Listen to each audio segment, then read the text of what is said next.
Our life is a constant journey from birth to death.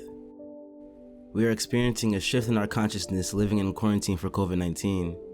This is forcing us to go into a meditative state subconsciously, and this is resulting in a lot of fear, anxiety, and even depression. We aren't taught how to deal with this, and it's okay to feel these emotions. We are constantly distracted by devices that connect us to the world, but not ourselves. A money-hungry nation has been put on pause. What are you going to do with this newfound state of mind? What path will you walk? Will you walk a path? Will you be consumed by your fears, or will you conquer them? These are the questions that must be asked. So this is the time to think. If you don't think for yourself, someone will think for you. The journey that you walk will inevitably have dead ends. There will be obstacles that you will defeat.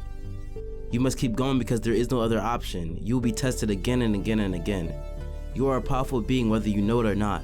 If you wanted a sign to pick up that book, to start a business, to start working out, to learn that trade, this is that sign. And when you feel like giving up, when you feel like you're being cornered, when you feel the walls of fear closing in on you, break out that mental prison.